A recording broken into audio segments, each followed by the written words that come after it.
We're starting off this Monday night with breaking news. A state prosecutor will seek the death penalty against William Wells, the so-called Monster of Mayport. Yeah, convicted of a notorious mass murder here in 2003, Wells was sentenced to 5 life sentences.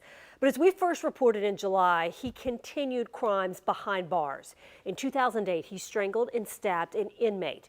That man survived, but a second inmate stabbed and strangled in 2011 did not. Then in July, Wells allegedly killed again. On your sides, Ann Schindler was the first to report his most recent crime and joins us now with the latest legal developments. Well, today's announcement came just hours after a grand jury indicted William Wells for first-degree murder in the beating and stabbing death of a fellow inmate. Billy Chapman was serving time for a burglary charge and was set to be released last month. Instead, his prison term became a death sentence. Monday's grand jury indictment follows a nearly 4-month investigation by the Department of Corrections. Prison guards tell First Coast News that video of the brutal attack was widely viewed by staff at Florida State Prison in Rayford. Prison should not be a death sentence for the other inmates. Criminal defense attorney Curtis Fallgatter, a former prosecutor, says the Department of Corrections failed to protect inmates from a known risk.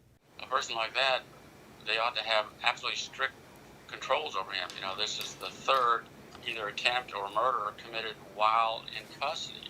You know, why does it take 2? Why does it take 3? After being convicted of the gruesome murders of his wife and 4 others in Mayport in 2003, Wells said he was on a mission to get the death penalty. In letters to First Coast News, Wells said he'd continue to kill until the state killed him.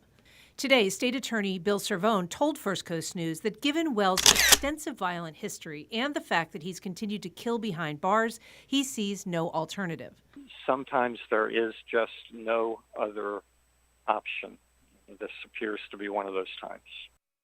Now, I reached out to the Department of Corrections to get a copy of their investigation into the attack or to see if they had any comment. I've not yet gotten any response. William Chapman was one of 15 deaths so far at Florida State Prison. In the newsroom, Ann Schindler, First Coast News, on your side.